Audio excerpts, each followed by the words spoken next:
আসসালামু আলাইকুম বন্ধুরা, কেমন আছেন সবাই? আমি আপনাদের দোয়া এবং আল্লাহর রহমতে ভালো আছি।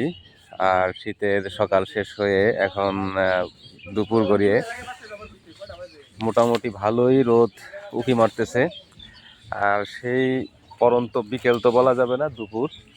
সেই পরন্ত দুপুরে আমি আপনাদের মাঝে নিয়ে আসলাম টমেটো গাছের চারা। এই যে দেখেন টমেটো গাছের চারা আমাদের বাগানের। টমেটো গাছ হয়ে গেছে ভাই, টমেটো ধরে গেছে। হ্যাঁ, টমেটো ধরে গেছে। সেই টমেটো প্রতিদিন পানি আমরা দেওয়া লাগে না? প্রতিদিন মোটামুটি সকালবেলা কাঁচামরিচ, পেঁয়াজ, এটা তো টমেটোর আসলে কোনো তুলনা হয় না, কারণ টমেটো আমরা দৈনন্দিন বিভিন্ন কাজে লাগাই। সেটা হচ্ছে সকালবেলা পেঁয়াজ, মরিচ, রসুন যা আছে অল এভরিথিং এগুলো দিয়ে আমরা মাখিয়ে ভাত, অনেকে এলাকার ঠান্ডা ভাতের করকরা ভাত বলতাম আমরা, ঠিক আছে? এই করকরা ভাত দিয়ে খাওয়া খুব ভালো লাগে। আর দেখেন এই যে কত সুন্দর টমেটো ধরে গেছে।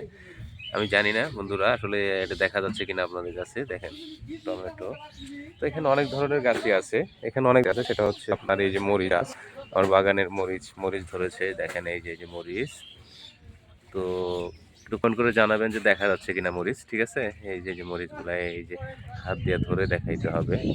এই যে মরিচ দেখা যাচ্ছে কিনা আর কেমন লাগতেছে সেটা অবশ্যই কমেন্ট করে জানাবেন।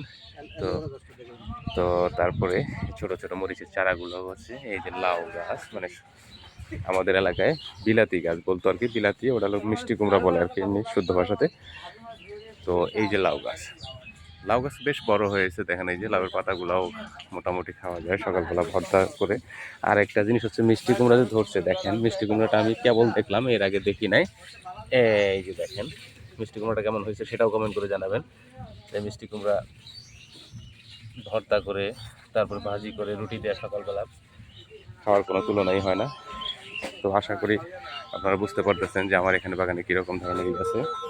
তো মোটামুটি এই যে দেখেন এই যে লাউ, প্রথম ছোট লাউ থেকে দেখাই আপনাদের। এই যে ছোট লাউ, এই যে আমার হাত দিয়ে দেখাইতেছি লাউ। এই যে ছোট লাউ ভিতরে, এগুলো ভিতরে ধরে থাকে আর কি। তাহলে ওই যে বড় লাউটা আমরা দেখা যাচ্ছে কিনা জানি না। এই যে ফাঁক দিয়ে দুই পাতার মাঝখান দিয়ে বড় লাউ, দেখেন কতগুলো লাউ। ওই যে একটা, দুইটা, এই যে একটা, তিনটা। তারপর পেঁপে গাছও আছে। তো এই যে পেঁপে, এই যে দেখেন পেঁপে। তারপর আমার বাগানের পাশে দেখেন ওই যে অনেক লোক সারাদিন মনে করেন অক্লান্ত পরিশ্রম করে। দেখেন এই যে এই গাছগুলা এরাই লাগিয়েছে মূলত, ঠিক আছে? এদের দিয়ে লাগানো হয়েছে। তো এই যে এখন তারা গোসল করতেছে, গোসল করে বিকেলবেলা একটু রেস্ট করবে, রেস্ট করে আবার কাজে লেগে যাবে। তো আর্মি জীবনটা এরকম, বুঝতে পারছেন? তো আর্মি লাইফ। এই যে আমাদের অ্যালোভেরা গাছ আছে, তারপরে ড্রাগন গাছ, তারপরে এই যে পাথরকুচি গাছ। আসলে পাথরকুচির কথা আপনাদের বলা হয়েছে জানেন? পাথরকুচিটা হচ্ছে এমন একটা পাতা, যে পাতা আপনি যদি গ্যাস ফর্ম, অনেক মানুষের গ্যাস ফর্ম হয়, কিন্তু এই গ্যাস ফর্মের কারণে সময় আপনার কাছে যে পাতাটা অনেক প্রয়োজনীয়, কিন্তু আমরা মানুষ জানি না। এবার তো বানানো অনেক জায়গাতে হয়তো পরে থাকে, ছিটে থাকে, কিন্তু আমরা বুঝি না। আসলে গাছ জিনিসটা যে অতুলনীয় সেটা আমরা বুঝতে পারি না। তো এখন এই পাথরকুচি পাতাটা আপনি যদি একটা করে পাতা দিনে খাইতে পারেন, তাহলে হয়তো আপনার দেখা গেছে গ্যাসটা একদম নির্মূল হয়ে যাবে ইনশাল্লাহ। কোনো ওষুধের প্রয়োজন হবে না, অযথা আমরা ওষুধ খাই, অনেক বড় ওষুধ। ওই যে দেখেন আরেকটা লাউ। তো এটা কিন্তু আপনি অলরেডি এই বাগান, আমি যে বাগানটা করেছি এরকম বাগান কিন্তু আপনি করতে পারেন। সেটা হচ্ছে যে এই যে ড্রেন, যেমন এই যে ড্রেনের পাশে কিন্তু আমার বাগানটা। তো আপনার ড্রেনের যে দুই সাইডের লিফট থাকে, যেমন আপনার ওই থাকে, উঁচু জায়গাটা থাকে। তো উঁচু জায়গাটাতেও কিন্তু আপনি সাইড দিয়ে এরকম বাগান করতে পারেন। মরিচ গাছ, লাউ গাছ, বেগুন গাছ, যা ইচ্ছা আপনার, যা ইচ্ছা করতে পারেন। এই যে পেঁপে, তো আপনি দেখা গেছে কানিতে বা কানিতে 4টা পেঁপে লাগাই দিতে পারেন। যে কোনো জায়গায় আপনি পেঁপে গাছ লাগাইতে পারেন। তো যা হোক বন্ধুরা, অনেক কথা বললাম। তো আর মেনলি হলো, যদি জিনিসগুলো দেখে আপনাদের ভালো লাগে থাকে, আসলে কমেন্ট, শেয়ার এবং লাইক করবেন। এটা বলাটা আসলে এখন বর্তমানে হয়ে গেছে। আমি বলতে চাচ্ছিলাম না, কিন্তু না না বললে তো আপনারা করবেন না, করবেন এই জন্যই বললাম।